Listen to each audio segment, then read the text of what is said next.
Oh boy. Hello, this is Chiak, and we are back with Death Stranding Vol.2, based on production by Hideo Kojima and novelized by Hitori Nojima, translated by Carley Radford. Starting this one off at episode 8, which I hopefully can read this for the entire thing to this session. Episode 8, Clifford.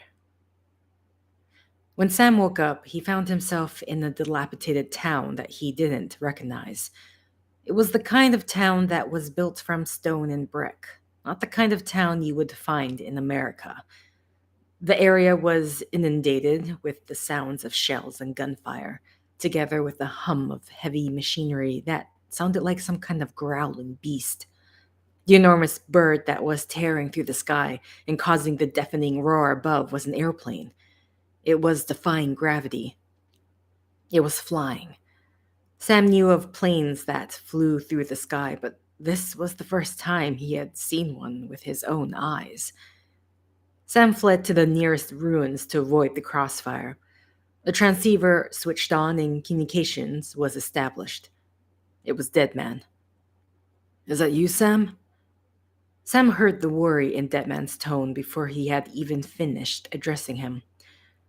What's the matter? Where are you? Sam asked. I don't know. It seems like we were sucked up into that storm as well. Since we cannot contact each other wirelessly, that hopefully means that you're close by. Me and the BB are fine. We're in some kind of sewer system. I don't think anyone has spotted us yet. An explosion went off somewhere in the distance, shaking the ruins. Debris began to fall from the ceiling. When I came to my senses, we were by the entrance to a sewer, so I ran in there, and now we've been lost for a while. I saw a guy who looked like the one you described last time.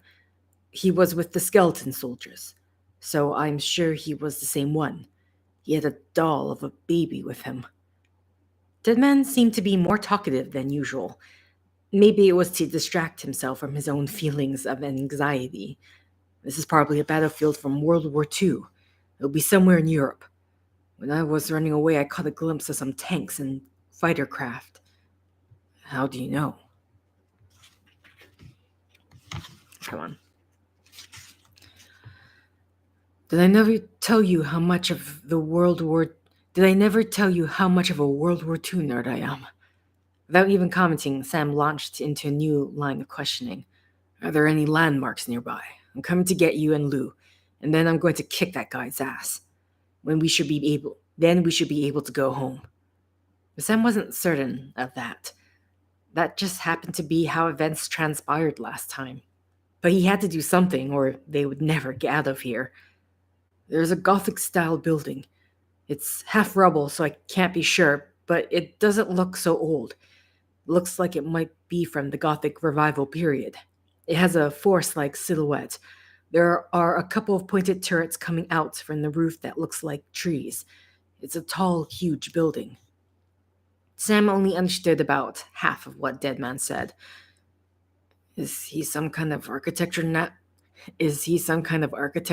now too? Sam muttered, heading outside. Sam picked up an abandoned rifle that lay in the ruins of the building. It was lighter than the one he had picked up in the last battle and looked easier to use. It had been over 100 years since World War II, but Sam couldn't believe how refined the guns had already become. Come to think of it, it was around this time when nuclear weapons had been first developed as well. Humans had been creating tools to destroy each other for a long time, it seemed. Sam soon found the building that Deadman had described, the one that had the silhouette of a forest. If Sam had understood correctly, then this was it. It was indeed half rubble, just as Deadman had said, but the entrance wasn't blocked. Sam passed through the hallway and headed down the stairs into the basement. As Sam looked at the bulletins posted along the wall, he realized this must have been some kind of public building. But none of the postings were in English. They were all in German, so he couldn't be sure. All of a sudden, Sam was almost knocked to his feet by a powerful crash and violent tremors. He was left barely standing with a hand on the wall. He was left barely standing with a hand on the wall for support. Just as he thought it had calmed back down, he began to hear the intermittent explosions of shells followed by screams. It seemed like the location of the battleground had shifted. He pushed on an iron door in the corner of the basement that was partially covered in green rust and entered a tunnel. The space was filled with the stench of stagnant water, and the tepid air seemed to coil around his body. In the background, he could also faintly smell the scent of blood and gunfire. Sam heard another explosion, and the tunnel shook once more. Dead man, where are you? Sam's voice echoed loudly. It was like he was surrounded by 1,000 invisible Sams shouting in unison. Hold on, sorry, I need to move something here. Sam, over here, Deadman shouted. Sam continued down the tunnels, following the sound of Deadman's voice, and eventually found him clinging tightly to an iron grill, calling out Sam's name. Under one of his arms was the pod. Sam, over here, quick! Deadman urgently beckoned. Sam calmed the agitated Deadman and shifted his gaze to the pod. Regaining some composure, Deadman held the pod out to him through the iron bars. Sam couldn't help but murmur Lou's name as he took the pod back, but there was no response from Lou, who seemed to be asleep. Sam said Lou's name once again, but the BB only cried out in displeasure after having its sleep interrupted. The little one should be working again. Let me see. That man grabbed the pod back. Sam thought he was going to make some adjustments to the pod or something, but Dead Man simply cradled it in his arms and gently swayed. He was rocking the BB. The BB stopped crying, and Dead Man looked at Sam triumphantly, but Sam didn't say anything. Luckily, the awkwardness of Sam's displeasure at how Lou had forgotten him and become attached to Dead Man was dispelled by the sound of an explosion. It sounded like a bomb had been dropped. The whole tunnel shook, and fragments of brick fell from the ceiling. Nearby, Sam heard soldiers asking someone to identify themselves. Dead Man held the pod close as if to protect it. Sorry, I'm trying to see who's... Maybe this is a special beach for soldiers who died in battle. A maelstrom of their bitterness and regret, Dead Man muttered, handing the pod to Sam. If this is the same place as last time, then maybe the key to getting home lies with the same man you met last time. Sam mounted the pod on his chest. A nostalgic weight returned. You should wait here, he told Dead Man. Sam connected the cord to the pod. So, do you still share memories? Dead Man inquired. Sam silently shook his head at Dead Man's question. The BB inside the pod had an innocent expression on its face, just like it had just been born. It seemed this kid had forgotten everything after all. The Odor deck booted into life with a groan. The sensor was spinning rapidly and soon formed into a cross shape.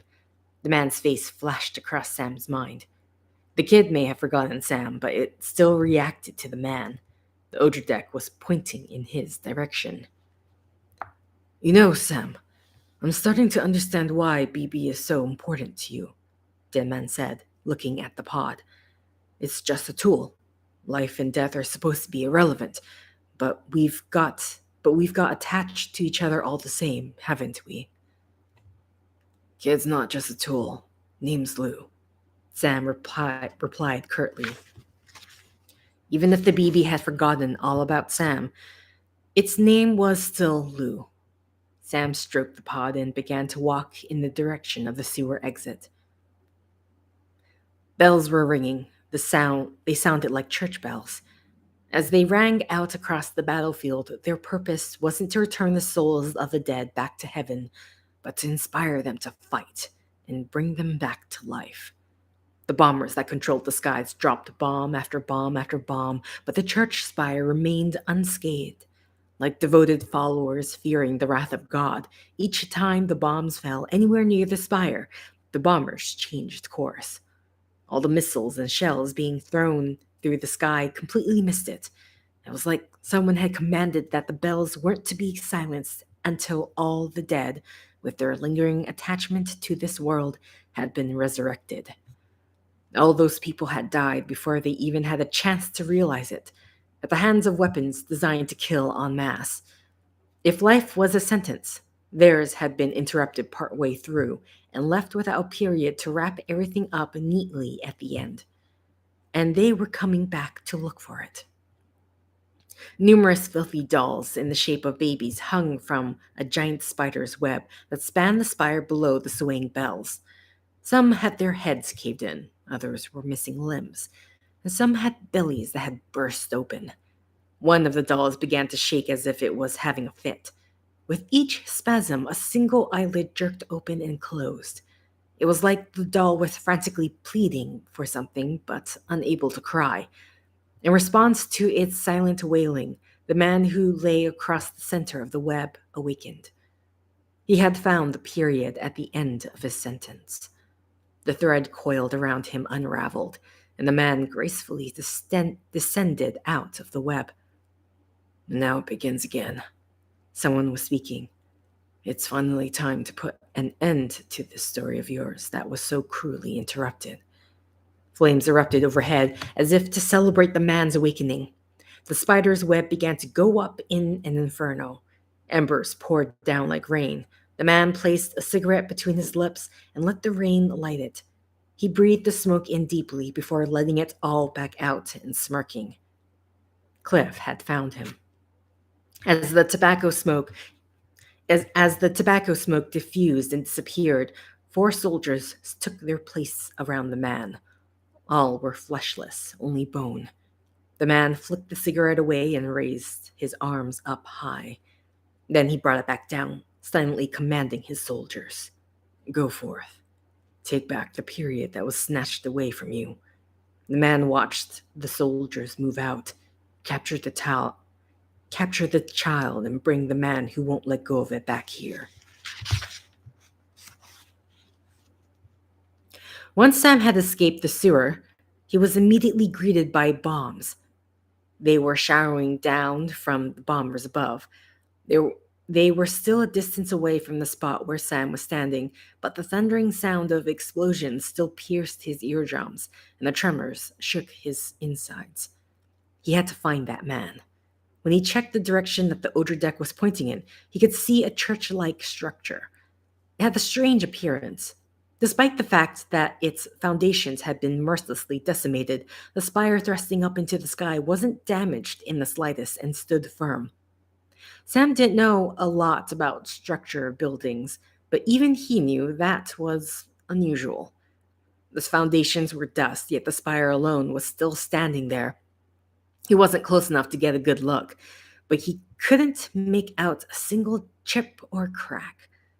In this place where anything and everything was an offensive target, destroyed and defiled, this tower alone was sanctified and protected. And the Odra deck was pointing right at it. That was where the man was. But Sam had no idea how to get there. Bullets were flying all around him, and there was no end to the bombing in sight. Flames scorched the sky, and the shrieks of soldiers were constant. This was just like the time before. Sam was on a battlefield where the dead killed their fellow dead, where the means of the massacre was on an even grander scale than the original battleground. When Sam gazed up at the silhouettes of the bombers and checked the weight of his rifle, reality hit him. Sam flitted from shadow to shadow, between broken barricades, disorganized sandbags, toppled over tanks, and ruined buildings that dotted the cobbled streets, paying careful attention so as not to get caught up in the battle. Even though he could hear the final wails of agony from soldiers on all sides, he hardly actually saw any of them.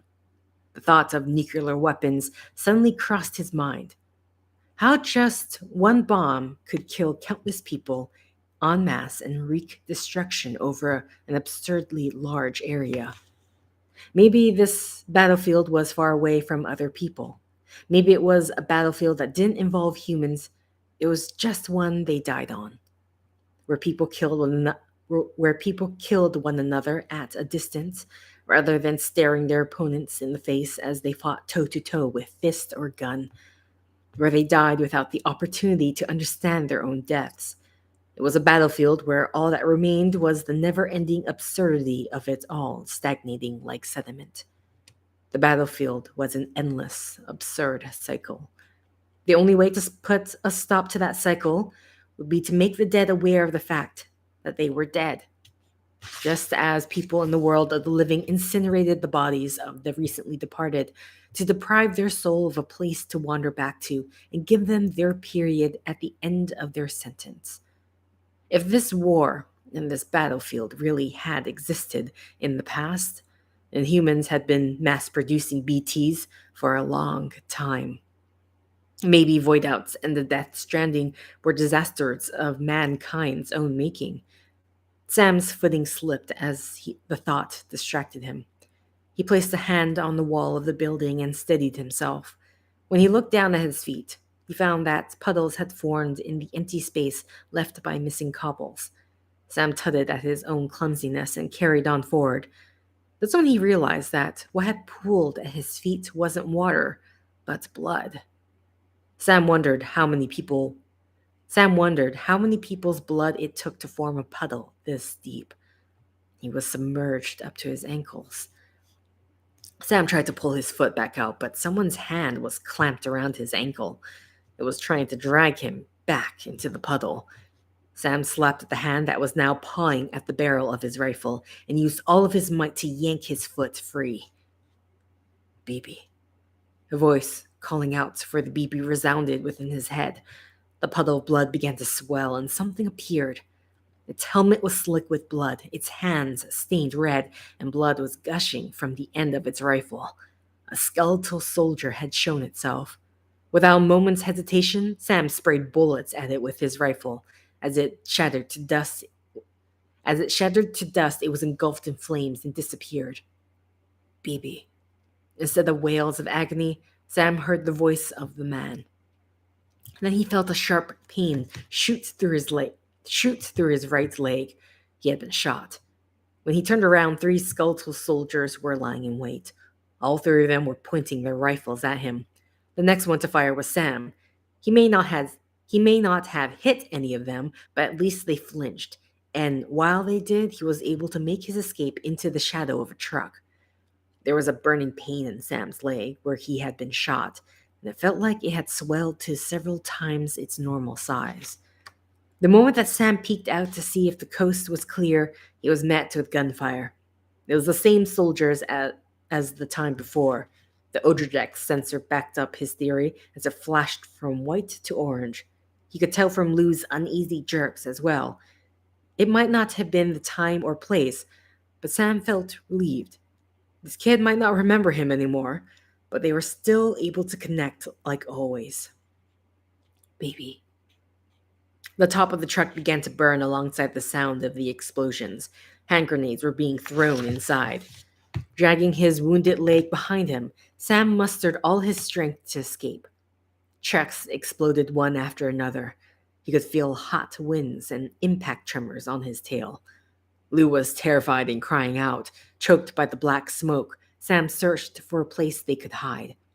The buildings lining the road were all piles of rubble and didn't look like they would be able to conceal them at all.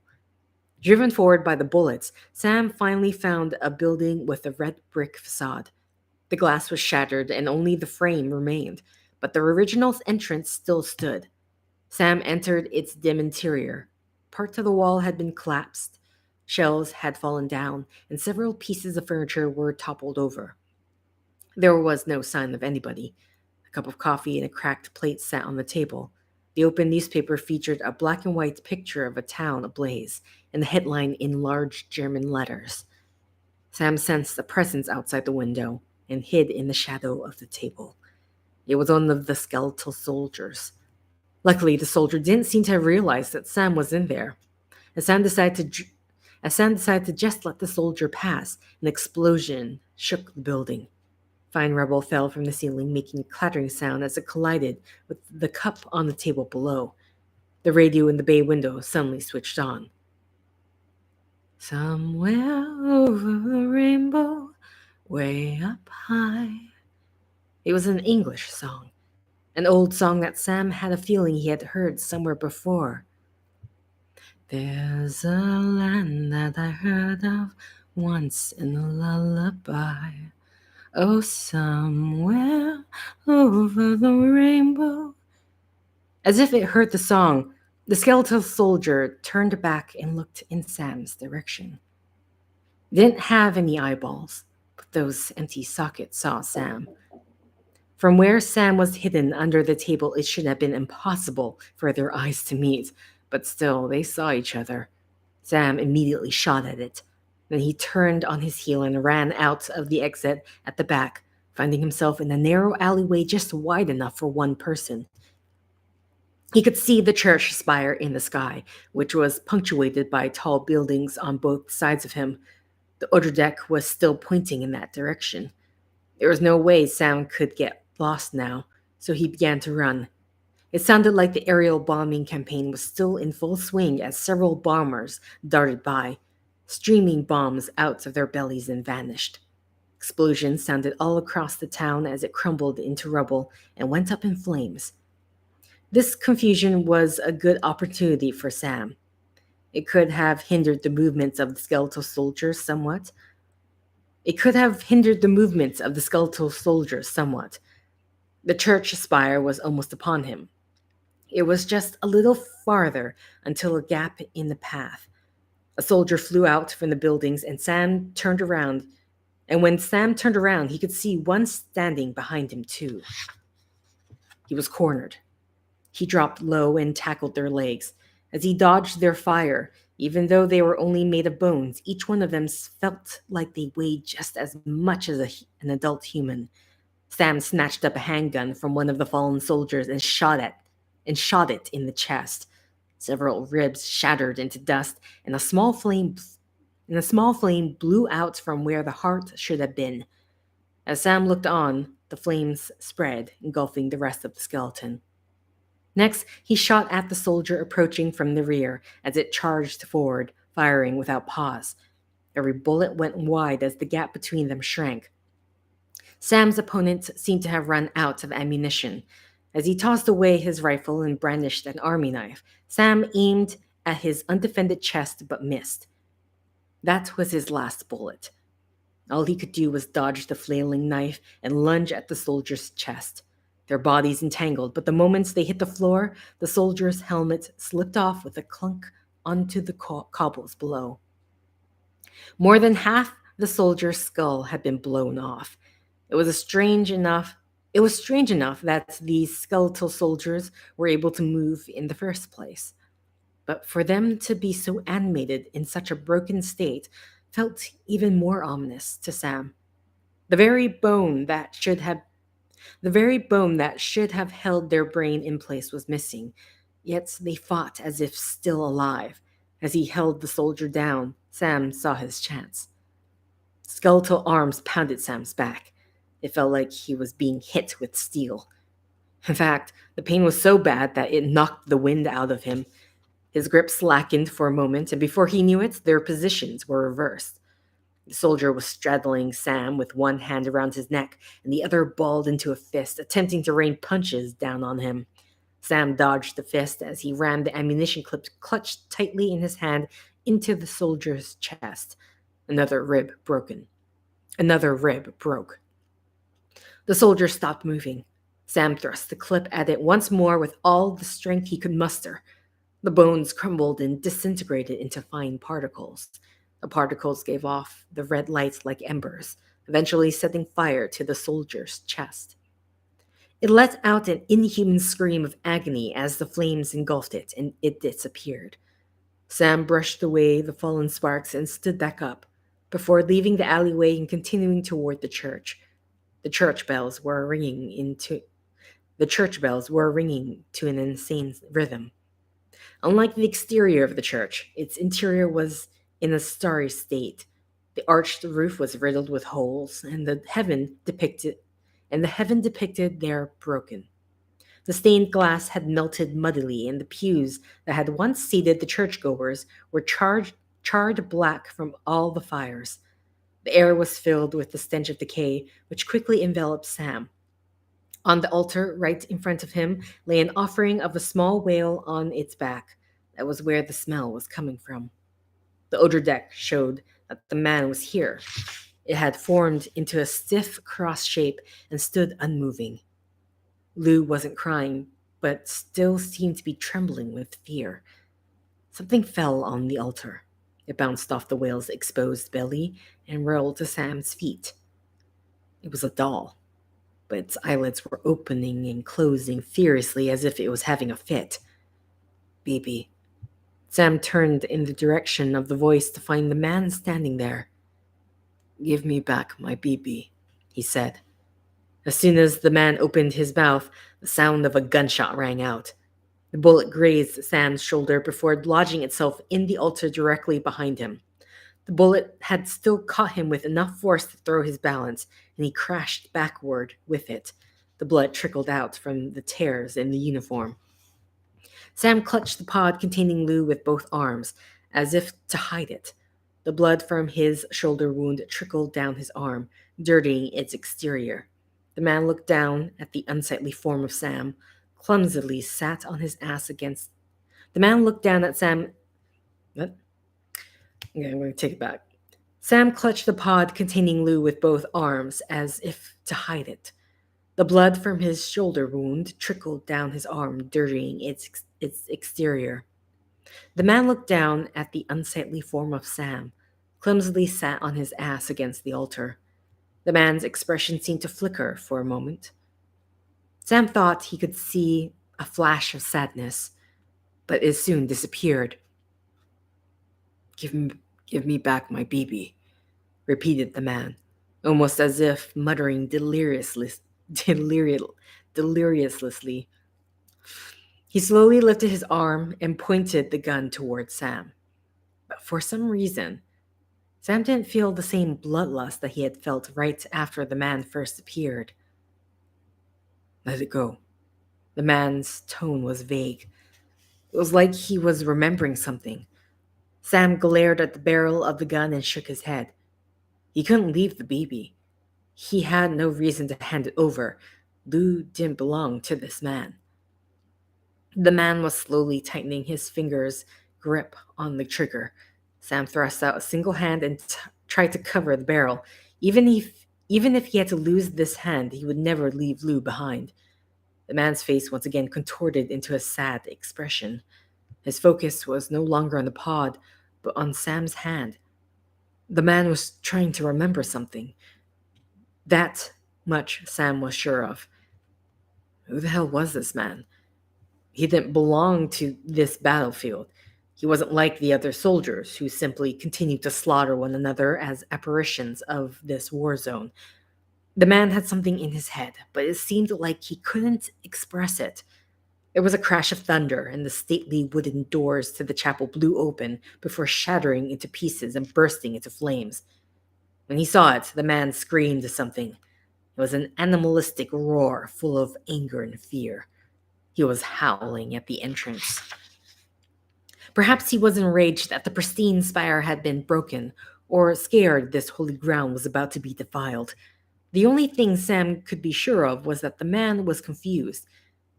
Sam mustered the last of his strength, got back up, and sprang forward, but the man was quicker as he turned and blocked him. Arm crashed into arm and shoulder rubbed against shoulder. In that moment, a shard of metal jutted out from near the man's collarbone.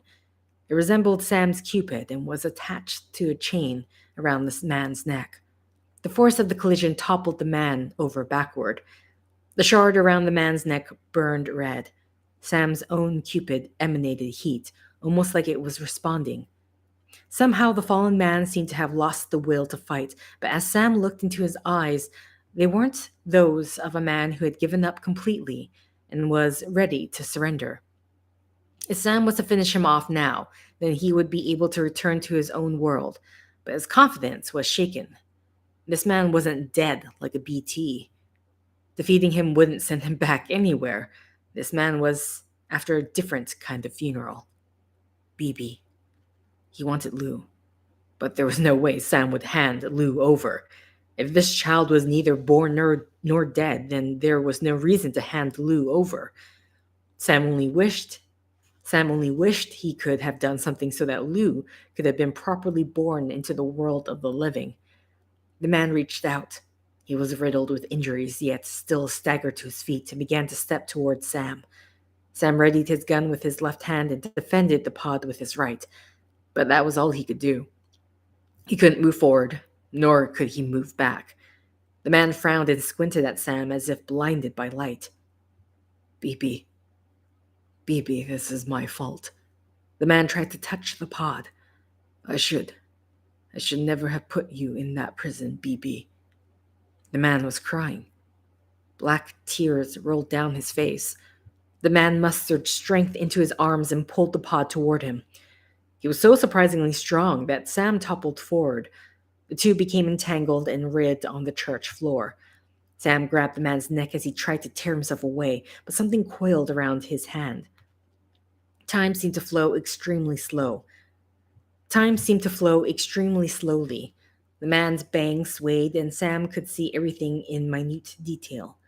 From his fine movements and ensuing flying specks of mud to the chain from which the metal shard hung as it broke and flew away from the man's neck. Sam pushed the man away and attempted to stand.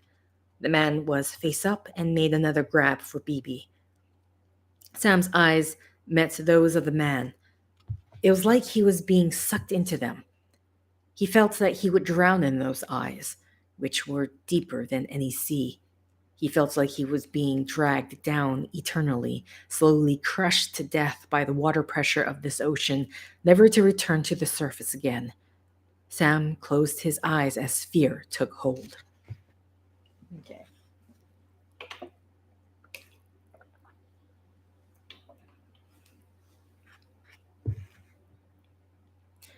Mountain Knot City. He was drowning. He had been swallowed up by the sea, the source of all life, and now Sam was drowning. This universe came with a bang. This planet from another bang. When life eventually emerged, what nurtured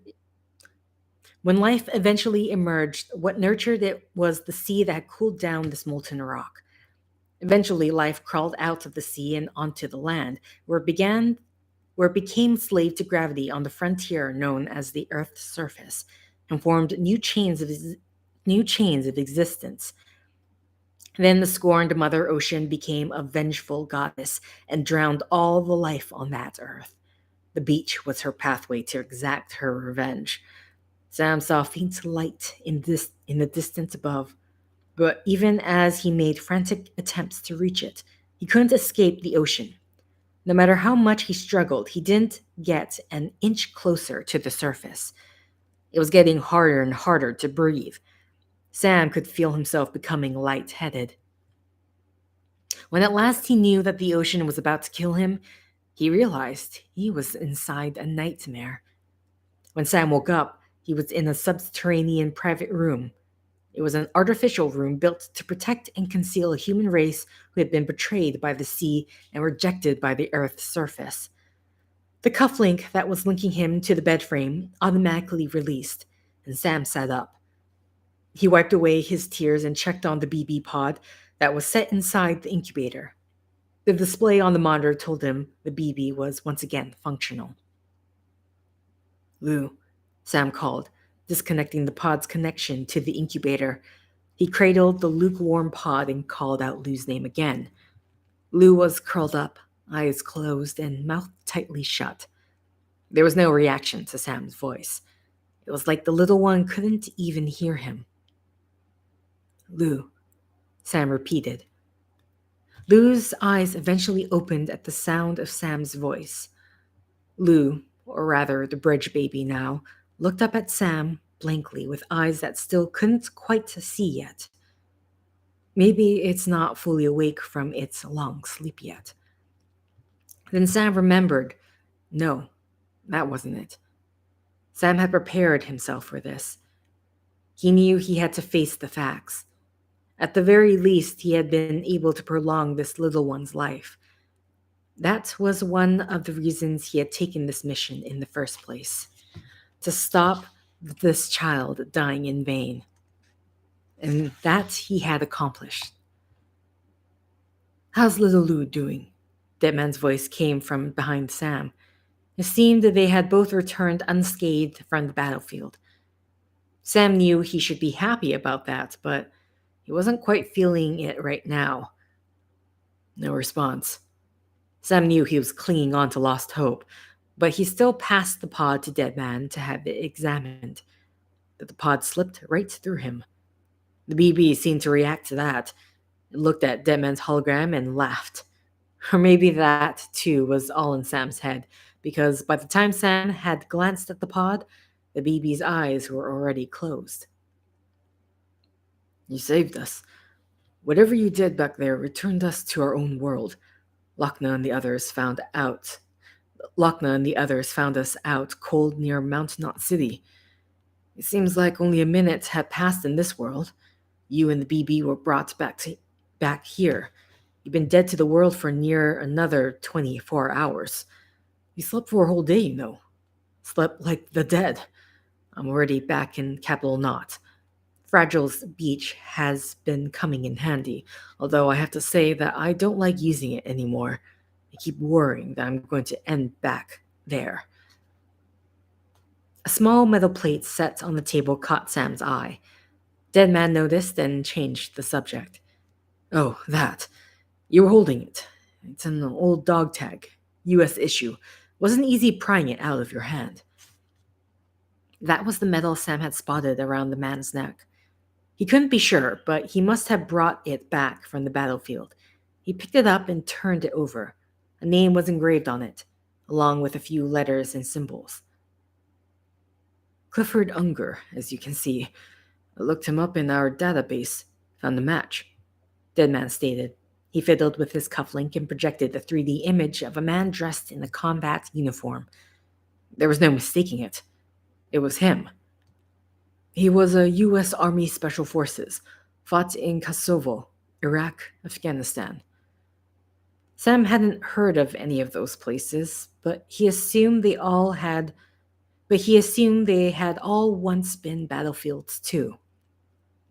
The hologram of the man looked tougher than the one Sam had met on the battlefield, and whose head contained only the most basic of thoughts.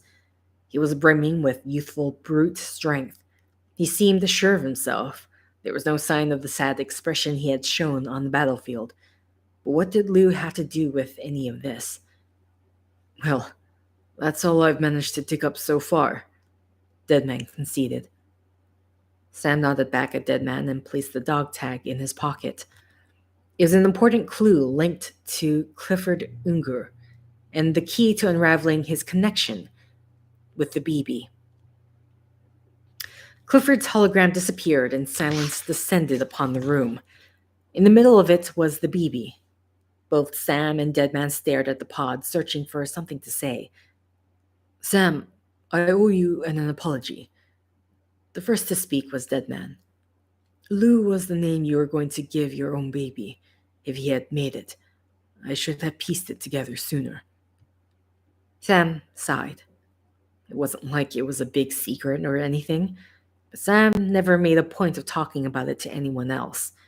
It was only natural for Deadman to find out about it if he was already looking into bridge babies and the origins of bridges, as well as investigating die-hard men.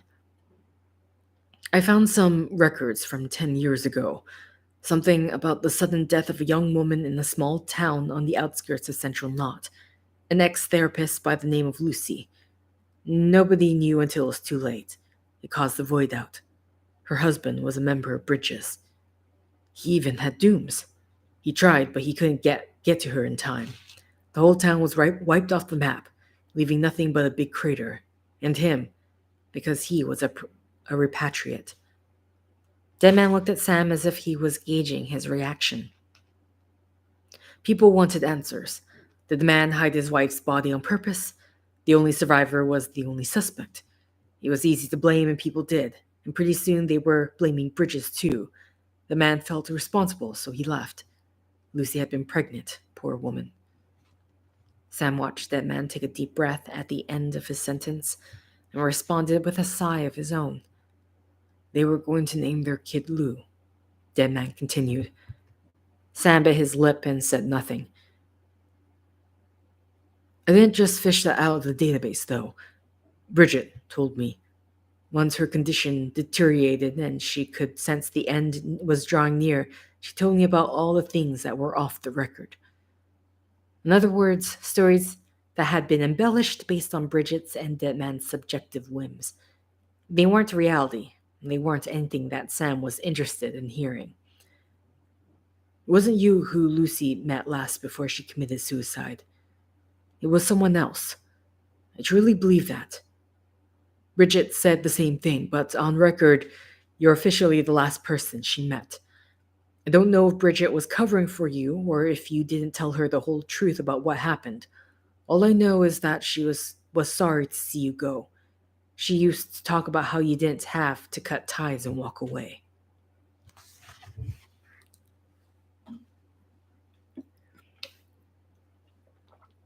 Okay. Central Knot City outskirts. Lucy had just concluded her first therapy session with Sam Strand. It was not held at the patient's request. Sam's adoptive mother, President Strand, had approached her in hope she might help her son overcome his aphen- aphenphos- aphenphosmophobia. Sam was an intriguing case. His reluctance notwithstanding, he recognized that his condition had and would continue to cause him more distress. Lucy suspected it was rooted in a childhood trauma, but unfortunately, she had only just scratched the surface and couldn't even begin to speculate what it might be. Like many of the Bridges core team members, Sam was a dooms sufferer. Unlike them, however, he was also a repatriate. Whether or not this was related to his aphenphos- aphenphosmophobia, Lucy couldn't say, but he would hardly be the first to manifest phobias as a result of his abilities.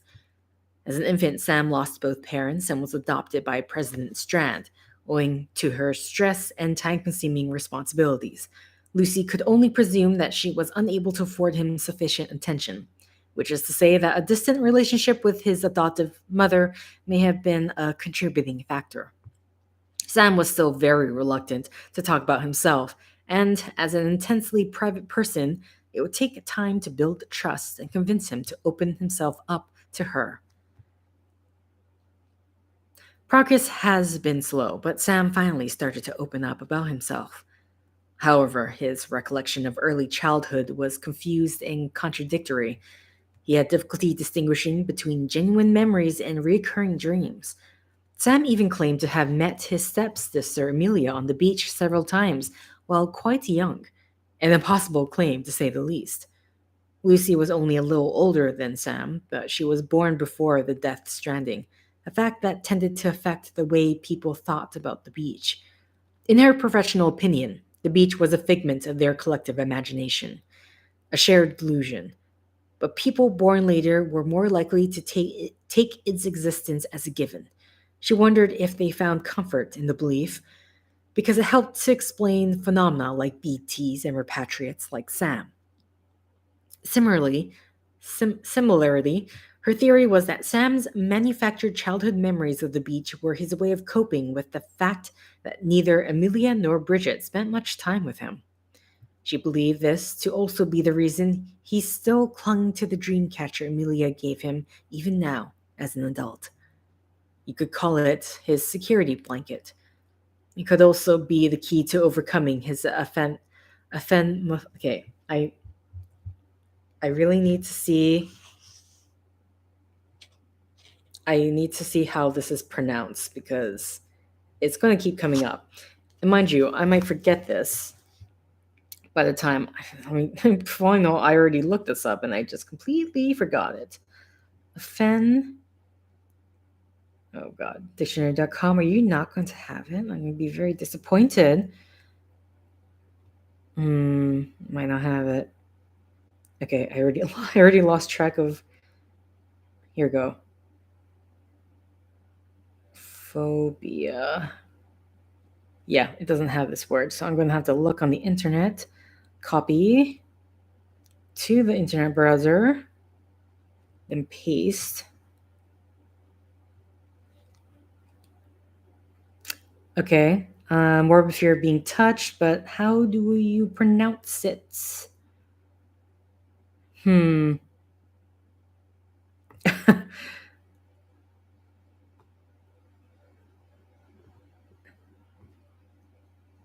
Aphanphosmphobia.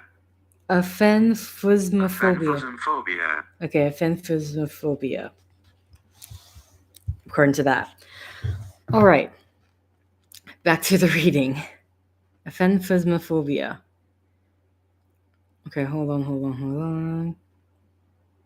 She believed this to also be the reason he still clung to the dream catcher Amelia gave him even now, as an adult. You could call it his security blanket. It could also be the key to overcoming his aphanphosmophobia. If Sam were to emotionally distance himself from Amelia, it could reduce his resistance to physical intimacy. She decided to propose this approach to him in their next session. It came as no surprise when Sam was unreceptive to Lucy's suggestion and rejected her assessment of his relationship with Amelia. He asserted that he was not dependent on her or Bridget, and even went so far as to question Lucy's credentials as a psychotherapist. His pronounced resistance to the idea only served as further evidence to Lucy of his dependency. Nevertheless, there was little she could do if Sam was unwilling to explore the possibility, other than continue to share her observations and hope that he eventually changed his mind. For the time being, she decided to focus instead on Sam's feelings toward Bridges and his place within the organization.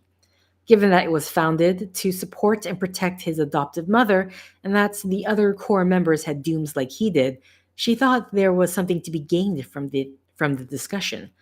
His growing responsibilities within Bridges due to their expanding mandate and his abilities as a repatriate surely put him under greater pressure, and she wondered if his enthusiasm for their mission was sincere. Based on their time spent together so far, she believed he may have embraced his role because it helped him to cope with the feelings of isolation, that he pledged himself to an impossible endeavor because it was preferable to living and dying alone. Lucy decided to Lucy decided a different approach was required, and so she requested a meeting with the president. Discretion was vital, as any information which might suggest she was receiving Discretion was vital, as any information which might suggest that she was receiving mental health treatment could be exploited by her opponents. The meeting was listed as an interview in official records, though she was more than willing to offer her services had they been requested. She opened up by asking about Sam's childhood, to which the president responded with immediate and heartfelt apology. Her frankness shocked Lucy. Bridget expressed a deep regret for her failure to engage with him, physically and emotionally, as she felt a mother should. At times it felt as though she was apologizing to her son by proxy. Her candor was an impressive Her candor was as impressive to Lucy as it was appreciated. The president told her that her daughter Amelia had mostly taken care of Sam in her absence. She glossed over the details, but she divulged that Amelia also had dooms and claimed that she could often take Sam with her to play on the beach. President Strand loved her son. Lucy's meeting with her confirmed that beyond any doubt. The question was whether or not Sam perceived his mother's love.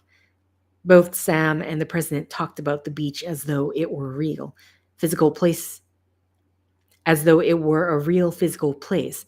But Lucy remained convinced that it didn't exist, that it was a shared delusion, and that Sam and Amelia's so called visits were mental constructs. Sam would not necessarily be convinced of this, especially if it had been planted in his mind. But such an explanation would fit with his claims that he had never been able to visit the beach of his own volition. What if subconsciously Sam had developed an attachment to or longing for the beach, one that paralleled his feelings toward his sister and mother? Furthermore, what if they had all become, in essence, objects of veneration? Upon further consideration, it wasn't so hard to imagine.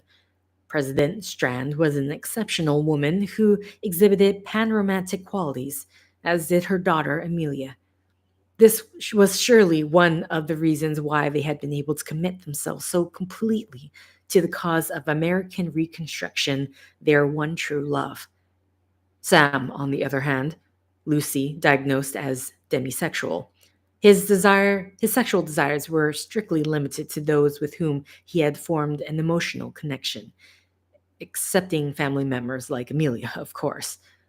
It was only natural to regard those more highly with whom he developed an intimate emotional connection.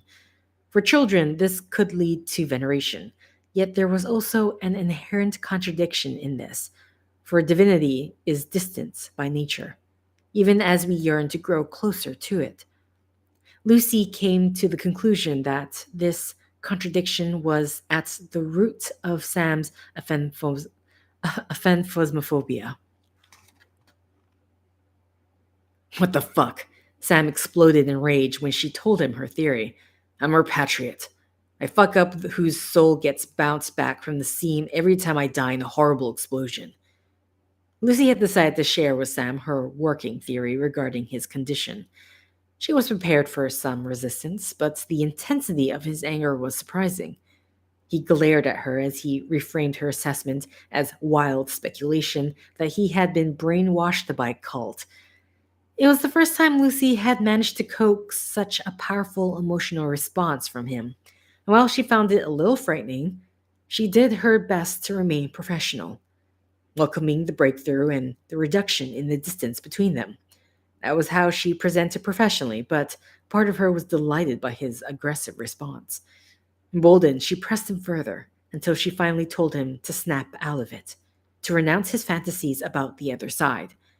For an instant, she thought he might explode in anger again, but instead he grew quiet, and after a long moment rose to his feet and left the room without saying another word. She feared she may have pushed him too hard. Sam turned up for his next appointment right on time. He looked calmer than usual, though that might have been wishful thinking on Lucy's part. He'd been thinking a lot about their last session and how it had ended. He said he wished she was right about the beach and what it meant to be a repatriate. That he appreciated the time they spent together, that Lucy had spent listening to his stories. It isn't all in my head, and I can prove it, Sam said as he pulled out a syringe.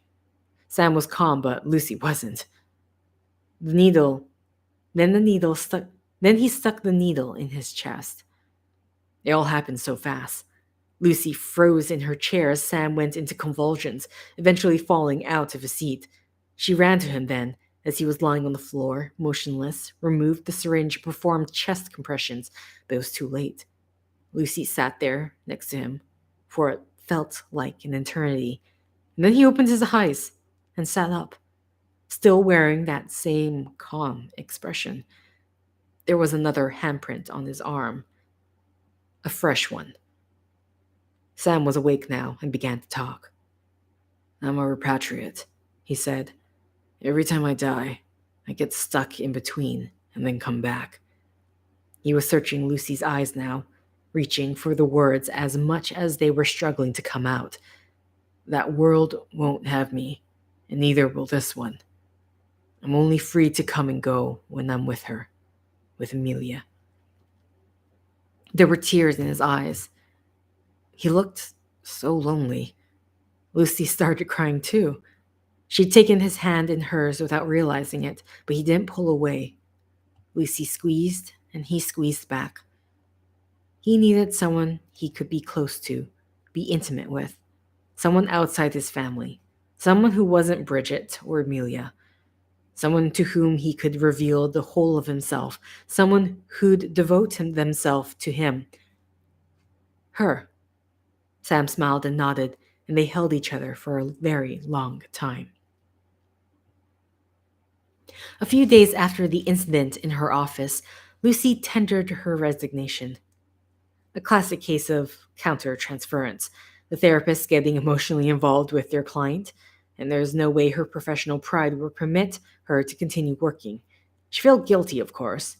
There was a permanent shortage of therapists, and many of her clients would struggle to find help elsewhere. But after what happened with Sam, she didn't see any other option. She already come to terms with it. What she was doing for Sam more than made up for it. She'd never normally use this word, but she really did believe his aphenphos- aphenphosmophobia had been cured. He'd shown so much progress that, absent an extremely traumatic experience, she doubted his symptoms would ever return. To Lucy's surprise, the president didn't have any problems with their relationship. If anything, she was pleased.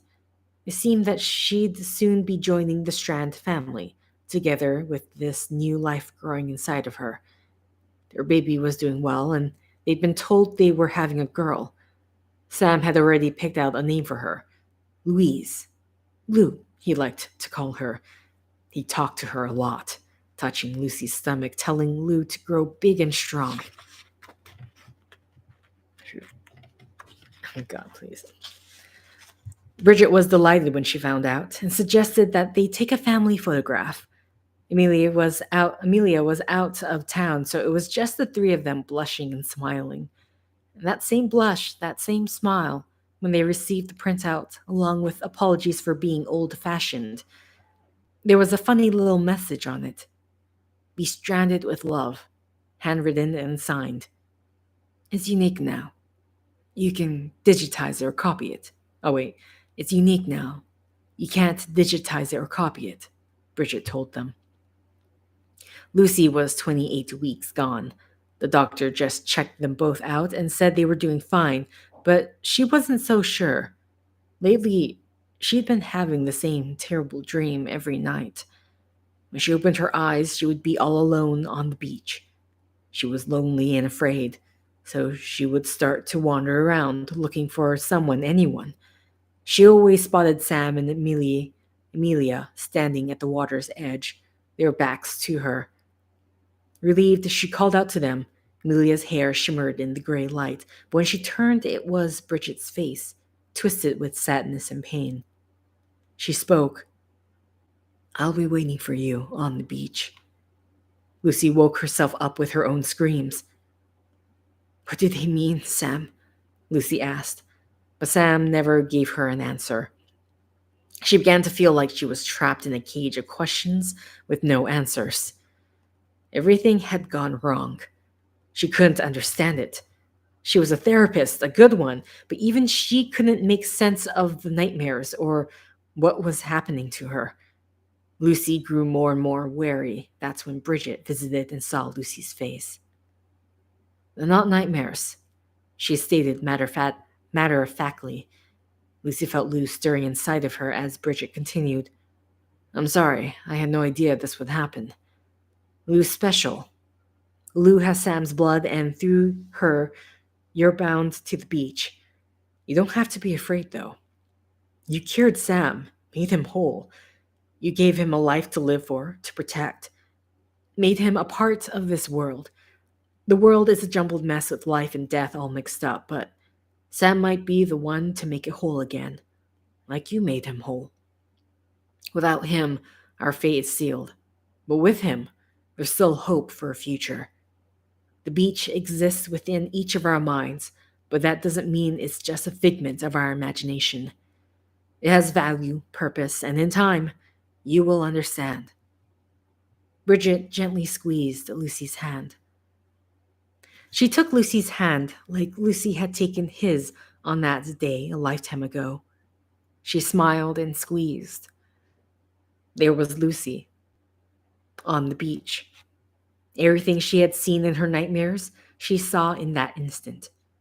Somewhere inside her, Lou was laughing, and then it all fell into place. Sam's birth, his family, the Death Stranding. For the first time, she saw how all the pieces fit into a terrible truth that she didn't want to believe, but couldn't deny. She saw her part in it too, and little Lou's.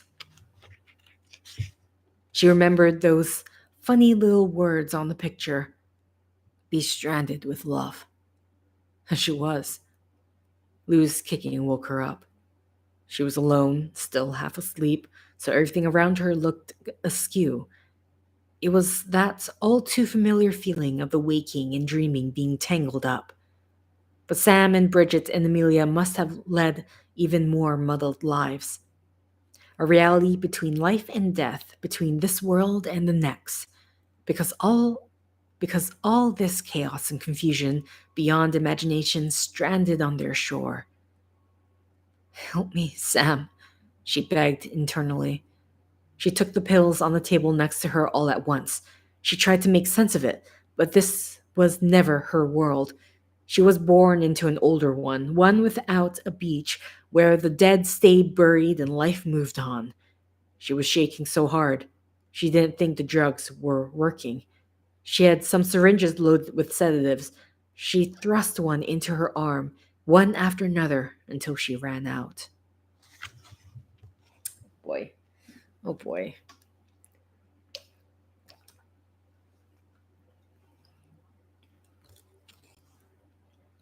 Mountain Knot City, private room.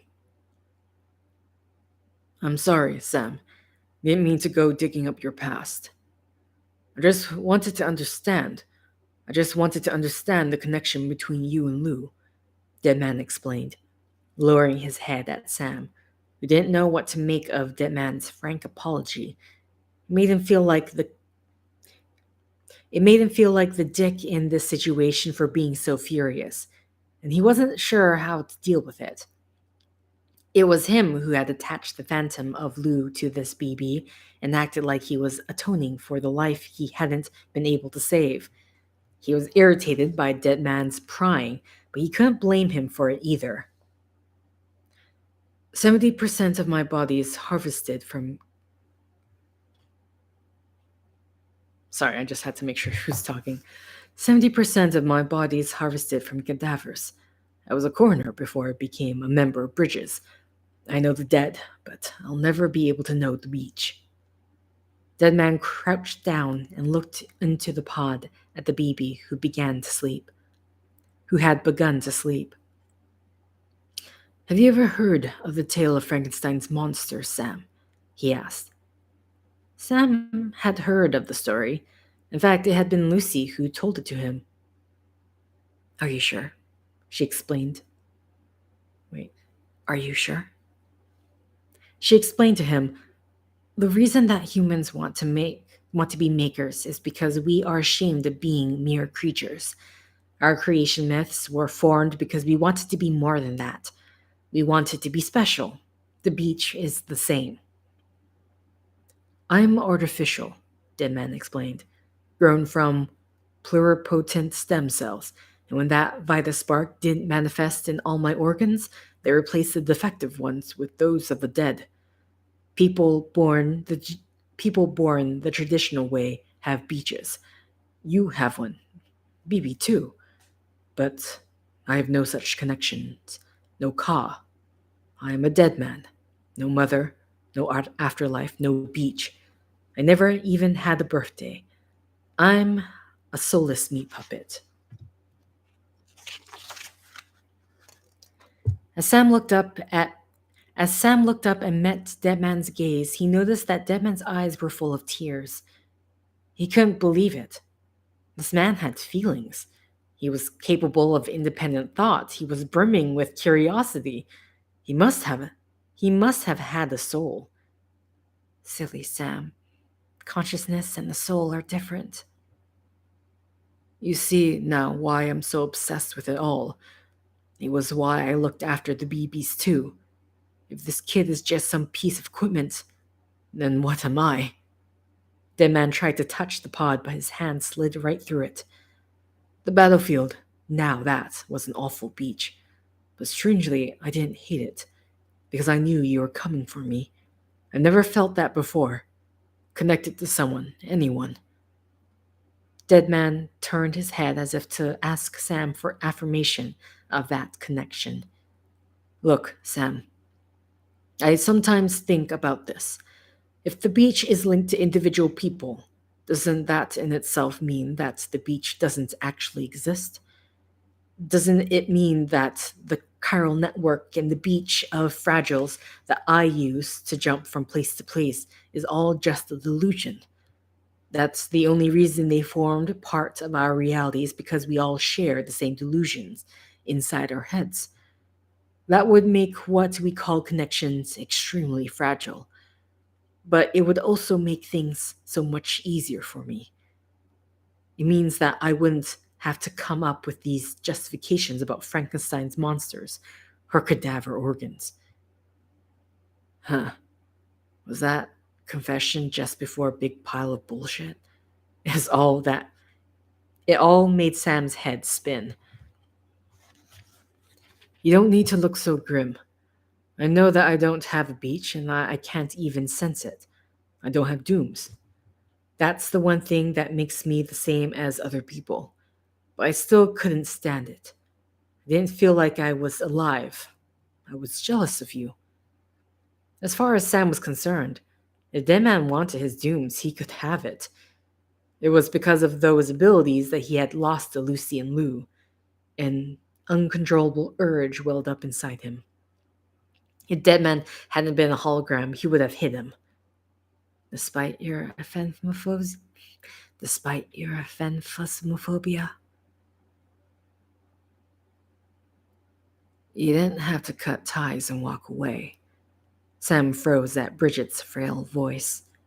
He looked warily around the vicinity like a frightened hound, but all he saw was the look of puzzlement on Dead Man's face. That's what Bridget used to say, Dead Man said. Had he misheard Dead Man's voice? Or were they sharing the same delusion? Bridget was right. I truly believe so. I ain't cut any ties. They were never there to begin with. Sam snapped back, afraid that he would hear Bridget's voice in his head again. The hoarseness made him feel even more strange. It had been 10 years.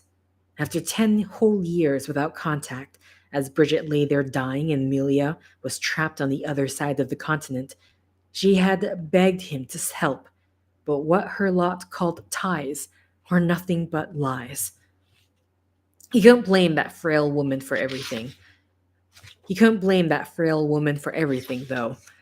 He was here of his own accord. He was the one who hadn't been able to bury the past. He hadn't changed since the day he had been unable to protect Lucy or Lou. But simply blaming himself like that was a distraction from what really mattered. He knew it. That's why he was afraid to look Dead Man in the face. Dead Man probably saw through. Dead Man probably saw through everything. Sam couldn't tell how Dead Man was interpreting this long silence. I thought we had to cut ties, Dead Man muttered, severing the connection. The hologram disappeared. The space he had been occupying suddenly felt all the more empty. It was the same feeling Sam had back then, when all he could do was stand dumbfounded in the middle of the crater that had been gouged out of the earth, where that city had once stood. When he remembered the ruins of the satellite city that Lucy and countless others had been snatched away from, he had the same feeling that he had. He had the same feeling that he had when he brought. He had the same. Okay, hold on. When he remembered the ruins of the satellite city that Lucy and countless others had been snatched away from, he had the same feeling that he had when he thought back to Central Knot City and how he couldn't save them either, despite taking Igor's BB. The actions of the invisible dead who were purging man from this earth kept Sam grounded and stuck in the past. Even if he stretched out his hand, begged them to give him sweet release, his prayers would never be answered. He would only ever be sent right back where he started. Okay, that was episode 8. And oh boy, okay. So I'm actually the length of the chapter. Obviously, I do not remember because it wasn't as long as I thought it was going to be. It says episode 9 is much more heftier looking. Maybe I could get through in one sitting, but I really don't know. But I will try in a hotel somewhere else. Because yeah. So next, I'm going again. Once again on Friday, though, I'm going to have to use my phone to live stream since I definitely not bring my laptop with me. But yeah, I should be able to get it done, unless for some reason I get stuck.